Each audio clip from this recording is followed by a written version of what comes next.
Perdebatan akan saya mulai dalam hitungan 3, 2, 1. Barack Obama pernah mengatakan, demokrasi tidak hanya tentang memilih pemimpin, tapi juga tentang memberdayakan masyarakat untuk menciptakan perubahan. Assalamualaikum warahmatullahi wabarakatuh. Shalom, Om Swastiastu, Namo Buddhaya, salam kebajikan bagi kita semua. Perkenalkan, saya Antonia Divkedelian sebagai delegasi dari SMA Negeri 9 Surabaya yang pada kesempatan kali ini berada pada sitting position pro yang mendukung penuh mosi perdebatan kita pada hari ini, yaitu Dewan percaya bahwa siswa di bawah usia 18 tahun yang telah menyelesaikan jenjang pendidikan tertentu harus diberikan hak untuk memilih. Dewan juri yang terhormat, izinkan saya untuk menjelaskan bagaimana narasi ini bisa muncul. Narasi ini bisa muncul karena Indonesia pada tahun ini, yaitu pada tahun 2024, sedang dihadapkan dengan tahun politik, di mana politik menjadi concern utama bagi masyarakat Indonesia. Kemudian, Indonesia beberapa tahun mendatang akan menghadapi bonus demografi, sehingga ini merupakan salah satu hal yang harus disiapkan agar nantinya bisa memajukan Indonesia. Dewan juri yang terhormat, secara izinkan saya untuk memberikan definisi terkait mosi perdebatan kita pada hari ini.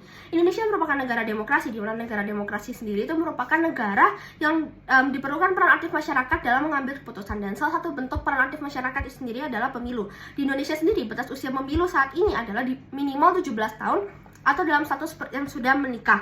Dan hal ini sudah diatur dalam PKPU nomor 7 tahun 2023.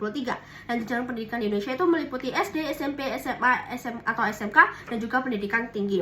Dewan juri terhormat, aktor yang terlibat dalam mosi perdebatan kita kali ini yang pertama adalah pihak pemerintah, yaitu pihak penyelenggara dari pemilu itu sendiri. Kemudian kedua adalah institusi pendidikan, yaitu tempat di mana dasar-dasar atau ilmu yang digunakan dalam pemilu itu bisa diberikan. Dan yang ketiga adalah para generasi muda yang nantinya akan mengikuti pemilu itu sendiri. Dewan juri terhormat, tentu saja tujuan dari mosi perdebatan kali ini yang ingin diraih dari kedua pihak adalah untuk menjadikan pemilu di Indonesia berjalan dengan baik dan sehat dengan melibatkan berbagai kalangan, terutama kalangan generasi muda, karena generasi muda merupakan masa depan suatu bangsa. Baik Dewan juri terhormat, tentu saja untuk meraih tujuan itu, pihak kami di pihak pro tentu saja akan lebih menguntungkan. Mengapa? Karena pertama, ya, dengan berada pada pihak pro, ini akan melatih pemahaman politik anak itu sejak dini, sehingga ini bisa menciptakan individu-individu yang melek politik, sehingga mereka juga akan lebih peka terhadap regulasi-regulasi yang terbentuk di suatu negara. Kemudian yang kedua adalah ini bisa meningkatkan keterlibatan sosial mereka. Jadi yang keterlibatan itu bukan saja dari pihak-pihak generasi yang sudah dewasa, mereka juga pada generasi muda itu mereka juga bisa lebih terlibat aktif. Lalu Dewan juri terhormat, mengapa justru di pihak kontra hal ini, tujuan ini tidak akan tercapai dengan mudah?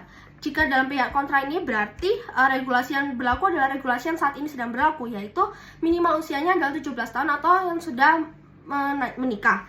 Nah, yang pertama adalah karena usia 17 tahun ini tidak dapat mewakilkan suatu hal, karena ada anak yang saat ini berusia 17 tahun baru memasuki jenjang pendidikan SMA. Namun juga di sisi lain ada juga anak yang berusia 17 tahun sudah mulai memasuki jenjang perkuliahan, sehingga usia ini tidak bisa dijadikan tolak ukur untuk menentukan apapun.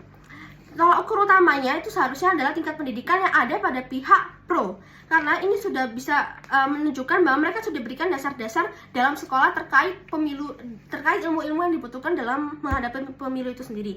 Kemudian pada pihak kontra, jika hal ini tidak diharuskan, maka para generasi muda akan beranggapan bahwa hal ini bukanlah suatu hal yang serius atau bukan urgensi, padahal ini merupakan suatu hal yang akan sangat mempengaruhi kehidupan mereka. Saya lanjutkan dengan bangunan argumen saya. Yang pertama adalah terkait hak asasi manusia yang sudah diatur pada Undang-Undang Dasar 1945 pasal 28. Di mana memilih sini merupakan hak kita karena kita merupakan negara demokrasi, dan hak ini harus diberikan sesuai dengan sila kelima Pancasila. Dan dalam pemenuhan hak ini tentu saja sudah harus ada kewajiban yang dipenuhi terlebih dahulu, yaitu adalah kesiapan dari individu itu sendiri. Dan kesiapan ini tolak ukurnya seharusnya bukanlah umur, tetapi juga tolak ukurnya harusnya adalah jenjang pendidikan, karena dalam jenjang pendidikan ini bisa dipastikan ilmu yang diberikan mereka. Jadi mereka sudah mendapatkan ilmu-ilmu yang dibutuhkan dalam menghadapi pemilu itu sendiri.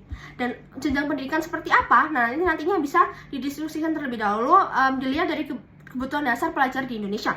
Kemudian yang kedua adalah persiapan dalam menghadapi bonus demografi, yaitu di mana usia produktif itu lebih besar dibandingkan usia non-produktif. Dan hal ini harus dimanfaatkan sebaik mungkin dengan salah satu caranya adalah peran aktif dari para generasi muda itu sendiri. Karena pemimpin politik tentu saja akan sangat mempengaruhi terhadap regulasi yang dibentuk dalam kehidupan generasi muda itu ke depannya, sehingga generasi muda ke depannya itu harus bisa lebih aware terhadap regulasi-regulasi yang terbentuk. Kemudian adalah ini bisa menciptakan generasi muda yang lebih berperan aktif, meliputi berbagai aspek. Yang pertama adalah aspek sosial, sehingga mereka bisa lebih dihargai, budaya ya yang lebih inklusif, dan juga hukum.